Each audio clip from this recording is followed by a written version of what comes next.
Muli po, isang pinagpalang gabi sa bawat isa po sa atin. Isang magandang buhay ang aking ipinaabot sa lahat po ng ngayon po'y nakasubaybay sa atin pong online. Muli po ay humingi tayo ng gabay at patnubay sa ating Panginoon at sa ating pong pag-aaral. Samahan niyo po ako sa maikling oras. Dakilang Diyos, salamat muli Panginoon sa gabing ito, sapagkat muli mo na naman kaming binigyan ng pagkakataon na makapag-aral ng salita po ninyo. Gabayan mo kami, o Banal na Espiritu, samahan mo kami, itaguyod mo kami hanggang sa matapos ang gawain mong ito. Wala kami ibang tinataas maliban sa pangalan po ninyo. At dalangin ko po, Panginoon o God, ipahayag mo ang kalooban mo sa bawat isa sa amin, lalo na sa mga nakikinig at nanunood sa sandali pong ito. Pinupuri ka namin at dinadakila. Ito po aming samot dalangin sa pangalan po ng aming Panginoong Jesus. Amen and Amen. Okay, mga kapatid, tanong lang po sa bawat isa sa atin. Kilala po ba talaga natin ang ating Panginoong Jesus? Kasi it's easy for us to say, kilala natin ang Panginoon. Pero meron po kasi siyang panuntunan. Maliban po na yung panuntunan po na ito ng ating pong Diyos ay ma-meet po natin, doon lang po pwedeng masagot ng ating Diyos na kilala nga po natin siya. At tayo rin sa sarili natin, kung nagagawa po natin yung pong panuntunang ito na nire-require ng Diyos doon sa mga kumikilala at tumatawag sa Kanya, and then masasabi din po natin na talagang kilala po natin ang ating pong Panginoon. At ngayong gabi po, ito po yung ating pong pag-uusap at tatalakayin para po kahit papano masagot po natin. Kasi ako personally, pwede kong sabihin kilalang kilala ko siya.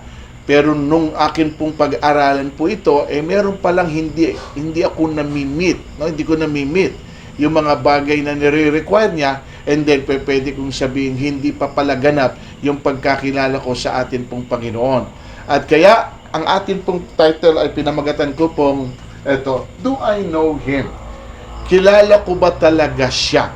No? Kaya ito personal ko kasing tanong sa akin pong sarili, at gusto ko po kasi na maging personal din po ito na tanong ninyo sa sarili po ninyo kung talagang kilala ba talaga natin ang ating Panginoon. Kasi mismo siya ay nagsalita dito. Okay? At ito po ang sabi niya. Kaya't nang nasa templo si Jesus at nagtuturo, malakas niyang sinabi, ako ba'y nakikilala ninyo? Yun po yung kanyang tanong Ako ba'y nakikilala ninyo? Alam ba ninyo kung saan ako nagmula? Hindi ako naparito sa ganang akin lamang. Ang totoo, ang siyang nagsugo sa akin, ngunit hindi niyo siya nakikilala. So, ito po yung kanyang salita na nagtatanong din po siya, ako ba talaga ay inyong kakilala? Ngayon, para po masabi nga natin, kanina, binanggit ko po, na talagang kilala natin ang ating Panginoon, dapat ma-meet po natin itong mga standard na ito. Ito pong mga hinihingi ng yung patnubay ng Panginoon, yung panuntunan rather. At ito po, number 1, kung kilala nyo ako, wala nang appeal ang sanlibutan sa inyo. Ito pala yung panuntunan ng Panginoon. Kung talaga raw palang kilala natin ang ating Diyos, ang ating Panginoong Jesus, yung pong sanlibutan ito, yung mundong ito, wala na raw pong appeal sa atin. When I say appeal, hindi na po tayo na-attract ng mga bagay na ino-offer po niya sa atin. Wala na po siya. Tulad po nung sinasabi rito sa Philippians. Tingnan niyo po. Ngunit dahil kay Kristo, ang mga bagay na maaari kong ibilang na pakinabang ay inari kong kalugihan. Oo, inari kong kalugihan ang lahat ng bagay bilang kapalit ng lalong mahalaga, ang pagkakilala kay Kristo Jesus, ang aking Panginoon. Ang lahat ng bagay ay ipinalagay kong walang kabuluhan, makamtan ko lamang si Kristo. So, ano po yung sinasabing lahat ng bagay? Anything po na ino-offer sa Kanya ng mundong ito, ang sabi roon, lahat ng ito wala na sa aking halaga. Ang pinakamahalaga sa Kanya ngayon, again, yung pagkakilala niya kay Kristo na Kanyang Panginoon. At para nga po masabi na kilala natin ang ating Panginoon, mga kapatid, listen, wala na pong attraction sa atin. Ang sanlibutan ito, wala na po siyang appeal na kahit anuman ang ino-offer sa atin, mas pipiliin pa rin po natin si Kristo more than po dun sa ino-offer ng mundong ito. Yun po ang ibig sabihin. O, sundan pa natin. Naibigay ko na sa kanila ang inyong salita at kinaputan sila ng sanlibutan. Bakit tayo kinaputan sa sanlibutan? Sapagkat hindi na sila makasanlibutan. Tulad kung hindi makasanlibutan. Pinatotohanan po ito ng atin pong Panginoong Yesus. At siya mismo ang nagsasabi sa atin na hindi sila makasanlibutan, referring to us. Yung wala na nga pong appeal sa atin yung mundong ito. At ang Panginoon na nagsasabing, wala na, hindi na sila makasanlibutan na tulad ko. So mismo ang ating Panginoon, okay, ang nagsasabi rito, wala na rin po sa atin at sa Kanya yung pong sanlibutan. Hindi na tayo makasanlibutan. Okay? Ito pa. Ito po ang makasanlibutan, mga kapatid. Kaya ko po ito inilagay ay para makita natin, magkaroon po tayo ng comparison. Kasi ito pong si Demas ay kasama po nila Pablo. Kasama po siyang disciple. Alagad din po ito eh. Pero tingnan niyo po, ang nangyari sa kanya. Okay? Iniwan na ako ni Demas dahil sa pagkahumaling sa mga bagay na sanlibutan. Paano po nangyari na nakakilala na po siya sa ating Panginoon, sumama na po sa ministry ni Paul, and yet pagkatapos po nito, nagbalik po siya saan? Doon sa dati niyang kinahumalingan, which is ang sanlibutan. May tendency pala, mga kapatid, na pwedeng mangyari po ito sa atin. Pero ito po ay indikasyon na nagpapahayag na talagang hindi ho natin kilala sa mas malalim na paraan ang ating pong Panginoon. Like what Demas did. Ito po isang example lang. Nangyari. Meron ho tayong basihan na nangyari po sa kanila. Posible din na pwede yung mangyari sa atin. Pero ito po yun. Kung hanggang ngayon nga po, ay may attraction pa rin sa atin ang mundong ito. Yung mga bagay na ino-offer niya sa atin rather than kay Kristo, and then yun po ay isang indikasyon na hindi pa po malalim ang pagkakilala natin sa atin pong Panginoon. Sapagkat ang lahat ng nasa sanlibutan, ang nakapupukaw sa masamang pita ng laman, ang mga nakatutukso sa paningin, at mga kayamanan sa buhay, karangyaan sa buhay, ay hindi nagmula sa ama, kundi sa sanlibutan. Mapaparam ang sanlibutan at lahat ng kinahuhumalingan nito, ngunit ang sumusunod sa kalooban ng Diyos ay mabubuhay magpakailanpaman. So, bakit ko po ito binasa sa inyo? Bakit ko po ipinakita ito? Sapagkat ito po ang pwedeng mangyari na sinasabi sa salita ng Panginoon na ang sanlibutan ito na kinahuhumalingan ng marami pong tao, even po maging mga Kristiyano, darating daw po ang araw, ang sabi ron, mapaparam ang sanlibutan, maging ang kinahuhumalingan ito, ngunit ang sumusunod sa atin pong Panginoon, siya po ang magkakaroon po ng buhay. So ano ibig sabihin? Yung ekang hinahangad ng marami ngayon, na ipinagpapalit po natin sa ating Panginoon, hindi naman din daw po natin pakikinabangan later on. Kasi mapaparam. Ibig sabihin mapaparam, magbabanis po siya. Mawawalan po siya ng saysay. So, yun po ang ipinakikita rito. Pangalawa, para masabi natin, nakilala natin ang ating Panginoon, ito. Kung kilala nyo ako, susunod kayo sa inuutos ko. Ito po yung isang panuntunan ng ating Panginoon. Kung kilala nyo ako, then susundin nyo yung inuutos ko. Ito po sabi, nakatitiyak tayong nakikilala natin. Nakita nyo po? Nakikilala natin ang Diyos. Nakakatiyak tayo, nakikilala natin kung sinusunod natin ang kanyang mga utos. Nakita nyo po? Kung sinusunod daw natin ang kanyang mga utos, guaranteed, nakatitiyak tayo na nakikilala natin ang ating Diyos. Sapagkat yun ang basihan ng pagkilala natin sa Panginoon. Alin? Kaya nga tayo sumusunod sa kanyang inuutos kasi kilala natin kung sino yung nag-uutos. Dahil kung hindi natin kilala kung sino nag-uutos, ba't natin susundin? Hindi nga natin kilala eh. So, magkarugtong po ito. At dito po nakabatay na sinasabi na kilala natin ang Panginoon dahil sumusunod tayo sa inuutos niya sa atin. Ito pa, ang nagsasabi, tingnan niyo po kabaliktaran naman ito. Ang nagsasabing nakikilala ko siya, ngunit sumusuway naman sa kanyang mga utos, sinungaling at wala sa kanyang katotohanan. Nakita niyo po? Baliktad naman po ito. Kung nagsasabi tayo na nakikilala natin ang Panginoon, pero napakadalas na sinusuway natin yung kanyang inuutos, ang paratang sa atin, tayo raw sinungaling at wala sa atin ang katotohanan. Bakit wala? Hindi naman tayo nagsasabi ng totoo Kasinungalingan yung sinasabi natin, kilala natin ang Panginoon, and yet, hindi natin kayang sundin yung inuutos niya sa atin. Kasinungalingan. Kaya nga, hindi pwede na masasabi natin, kilala natin siya, kung hindi natin kayang sundin yung sinasabi niya. Ngayon, kung nasusunod natin yung inuutos niya at sinasabi niya, hindi nyo na kailangan po ipagmalaki kahit kanino pa sa kanila. Nakilala nyo nga siya. Bakit? Kasi doon lang po sa ginagawa ninyo na pagsunod sa Panginoon. Dahil gusto nga po ninyong sumunod sa sinasabi niya, yun na po yung indikasyon na talagang kilala nyo po siya. So, hindi na no need any further explanation about that. Kasi nga po, saan ka tinitingnan? Yung pagsunod. Diba?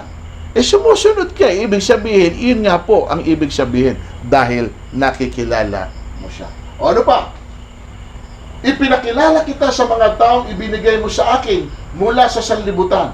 Sila iyo, ibinigay mo sila sa akin at tinupad nila ang iyong salita. At tinupad nila ang iyong salita. Ibig sabihin, at, paraphrase natin, at sinusunod nila ang iyong sinasabi. Yun po mga kapatid. Kaya kung meron pong pangungusap ang Diyos sa bawat isa sa atin, napakarami po niyang mga sinasabi sa bawat isa po sa atin. Hindi ko naman pwedeng isa-isahin dito sapagkat lalalim ang gabi, hindi natin kaya itong tapusin. Pero alam po ninyo, kapag nangungusap ang Panginoon at may sinasabi sa inyo, at ito po ay utos niya sa iyo, at kung hindi ho natin kayang sumunod sa sinasabi niya sa atin, nagkukunwari tayo. At yun ang sinasabi ngang hindi tayo totoo, kasinungalingan, yung sinasabi natin, kilala natin ang Diyos. So mga kapatid ito pa, mabilis lang po tayo. Ang tumatanggap sa mga utos ko at tumutupad nito, ang siyang umiibig sa akin. Ang umiibig sa akin ay iibigin ng aking Ama. Iibigin ko rin siya at ako'y lubusang magpapakilala sa Kanya. Kita niyo po? Siya na mismo ang nag-offer nito. Pag naramdaman ko na talagang ako ay iniibig nyo dahil sinusunod nyo ako, ako mismo, I myself, magpapakilala akong lubos sa inyo. So, kaya walang dahilan para hindi po natin totally makilala kung sino ang ating Panginoon. At yan ay nakabase rin sa pagsunod natin sa inuutos niya sa atin. Dahil kung nagagawa po natin yung pong sinasabi niya sa atin, then ang Panginoon na rin po ang magsasabi nito sa atin, gusto kong mas makilala mo pa ako sa mas malalim na paraan. At yun ang pinakamagandang karanasan na pwede nating masabi. Kaya nga sabi ko nga sa inyo, yung maturity natin, being Christian, hindi dahil sasabihin mo malalim ka, malalim na rin ang pagkakilala mo sa Panginoon. Depende ito kung nagagawa natin yung sinasabi niya sa iyo. At sasabihin mong kailan ka lang naging Kristiyano, napakababaw mo pala, pero lahat ng sinasabi niya ginagawa mo, pwede kong sabihin mas malalim ka. Ang parameter na para masabi na tayo ay malalim bilang mga Kristiyano ay hindi yung tagal na ikay naging Kristiyano, kundi kung paano ka sumusunod sa inuutos ni Kristo. Kahit bago ka pa lang na Kristiyano, pero dahil nga nakita mo ang kahalagahan ng salita ng Panginoon, dahil siya Diyos sa iyo, at ganun yung respeto mo sa Kanya bilang isang Diyos, lahat po ng sasabihin niya, hindi mo matanggihan as long na kaya mo itong gawin. Susundin mo. Dahil yon ang pagkakilala mo kay Kristo. So mga kapatid, pagsunod sa kanyang salita. Ako ang mabuting pastor. Kung paanong nakikilala ako ng Ama at siya'y nakikilala ko, gayon din naman, nakikilala ko ang aking mga tupa. At ako na may nakikilala nila. Kita niyo po? At inalay ko ang aking buhay para sa mga tupa. Tingnan niyo po ito. Kasi ito po yung usapan din eh. Nakikilala ko ang aking mga tupa. Pwedeng one way. Pero ang sabi niya rito, nakikilala din ako ng aking mga tupa. Ganito nangyayari sa atin. Di ba? Nakikilala natin kung sino ating pastol. Pero hindi tayo nakikilala ng ating pastol kung sino tayong kanyang mga tupa. Baliktad po yun. Kaya kailangan, ang ganda ho ng confirmation dito eh. Kaya sinabi niya, nakikilala ko ang aking mga tupa at nakikilala din ako ng mga tupa ko. Ang mahirap po yung magiging one way. Bakit nga po sinasabi ng Panginoon? Ito pa, maganda. Sa 27. Nakikinig sa akin ang aking mga tupa. Nakikilala ko sila at sumusunod sila sa akin. Nakita nyo po? Ando pa rin yung keyword, obedience pa rin. Nakikilala ko sila at sumusunod sila sa akin. Ngayon, kung hindi ka sumusunod, babawiin niya yun. Hindi ko sila kilala. Bakit? Kasi ang pagkilala ko sa kanila ay yung kanilang pagsunod. Kaya napakahalaga mga kapatid. Ito tanong ko sa inyo. Ito po bago sa pangatlo. Ito tanong ko sa inyo. Lahat po ba halos ng sinasabi ni Kristo sa atin, nasusunod natin? Lahat po ba ng pinagagawa ni Kristo sa atin, nagagawa natin? Kasi kung hindi po natin nasusunod at nagagawa, then questionable po yun sa atin. Totoo bang kilala natin ang ating Panginoon? At kung hindi, napakasakit. Yan po yung sinasabi nating umaasa pala tayo sa wala. Dahil yung pagkakilala pala natin sa Panginoon ay hindi talagang tunay na pagkakilala. Dahil hindi natin masunod at magawa yung sinasabi po niya. And here is yung pong pangatlo nating puntos. Kung kilala nyo ako, hindi na kayo magpapatuloy sa pagkakasala. Mas matindi po ito. Ito po yung isang panuntunan niya. Dito rin nakabase pala pagkilala natin sa Kanya. Kung kilala nyo ako, hindi kayo magpapatuloy sa pagkakasala. Tingnan po natin. Ang nananatili sa Kanya ay hindi nagpapatuloy sa pagkakasala. Ang sino mang nagpapatuloy sa pagkakasala ay hindi nakakita ni nakakilala sa Kanya. Mga kapatid, hindi ko sinasabing hindi tayo magkakasala. Pero iba ho kasi yung nakakasala ka na minsan yung kasalanan ay hindi mo alam. Unintentional. At meron naman pong kasalanan na alam mo na pero ginagawa mo pa at patuloy mo pang ginagawa. Deliberately po ang tawag doon. Yun ang sinasabi rito. Okay? Yung nakakasala tayong patuloy at patuloy nating ginagawa. Nagpapatuloy sa pagkakasala. So, hindi ko po kasi pwedeng sabihin sa inyo na hindi tayo magkakasala ni sandali ng atin pong buhay. Ang isipan natin pwede agad magkasala. Ang labi natin, for instance, pwede agad magkasala. Napakabilis na pwede tayong magkasala na hindi natin gusto at hindi natin sinasadya. Bunga ito ng mga kaganapan at nangyayari sa ating kapaligiran na nagre-react tayo in response to that. Doon po tayo nahuhuli minsan. At doon nga tayo minsan nagkakasala. Pero ang puntos ko rito mga kapatid, iba ho yung pong kasalanan na nagbababad ka at alam mo ng kasalanan, tinutuloy mo pa, ang tawag doon, eto, hindi mo siya nakikilala. So kaya po mga kapatid, hindi tayo dapat magpatuloy sa pagkakasala. And my conclusion is this. Kung meron daw tayong dapat talagang ipagmalaki, ipagyabang sa buhay na ito, ganun kahalaga At meron po siyang mga binanggit dito na hindi ito ang mga bagay na dapat nating pong ipagmalaki sa buhay na meron tayo. Pero ito po ang ipinagmamalaki sa larangan po ng mundo. Okay? Tingnan niyo po. Sinasabi ni Yahweh, huwag ipaghambog ng pantas ang kanyang karunungan. Ni nang malakas ang lakas na taglay niya, ni ang mariwasa ang kanyang kayamanan. Kung may ibig magmalaki, ang ipagmalaki niya ay ang pagkakilala at pagkaunawa sa akin. Sapagkat ako si Yahweh ang gumagawa ng kabutihan, katarungan, at katwiran sa sanlibutan. Ito ang mga bagay na ibig ko, akong si Yahweh ang nagsasabi nito. O ano sabi ng Panginoon dito? Kay Jeremiah, huwag kayo nyo ipagmalaki yung mga kayamanan nyo, yung mga galing nyo, lakas nyo, katalinuhan ninyo. Ang pagyabang eka ninyo at pagmalaki nyo, yung nakilala nyo ako. Yung nakilala nyo at naunawaan nyo kung sino ako. Bakit po? Kasi hindi po lahat ay magkakaroon po ng oportunidad at pagkakataon na mangyari sa buhay niya yung completely makilala niya ang ating Panginoon. Why?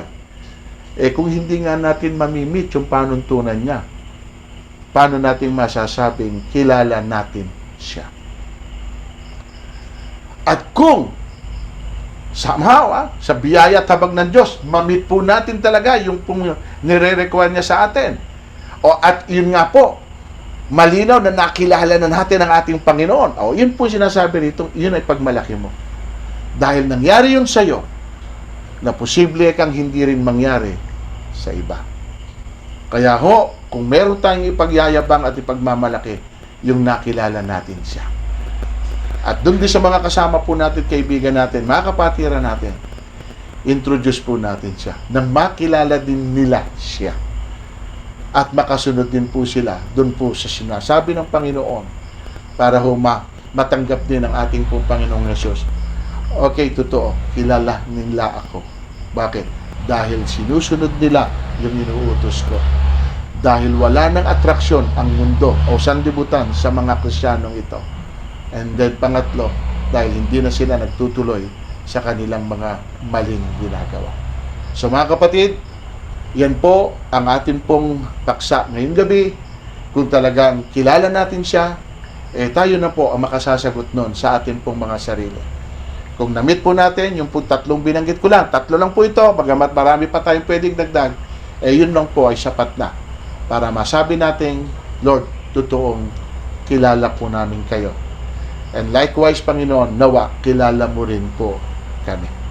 So tayo po muli ay manalangin, dakilang Diyos, salamat sa gabing ito. Muli po kaming sinamahan o banal na Espiritu at naitaguyod po namin ang pag-aaral na ito. Naway na pagpala ang bawat isa sa amin. Ito po ay nag-enlighten sa mga Kristiyano, Panginoon o God, sa bawat isa sa amin na akala po namin ay talagang kilala na po namin kayo, pero meron pala kayong panuntunan na nire-require pa rin sa amin. At kung ito nga po yung namimit namin, Panginoon, then guaranteed, Panginoon, na talagang kilala po namin kayo. Salamat sa gabing ito. Pagpalain mo ang mga salita mo, Panginoon, na pinagbulayan po namin. Pagpalain mo ang lahat ng mga nakinig ngayon. Yung pong Panginoon agad mga nanood sa gawain ito, pagpalain mo po sila. Salamat po sa iyong papuri, sa iyong parangal at pagluwalhati. Ito po aming samad dalangin sa pangalan po ng aming Panginoon Jesus. At ang lahat na nagmamahal sa Diyos ay magsabi ng Amen and Amen. God bless you. Pagpalain po kayo ng ating Panginoon. Good night!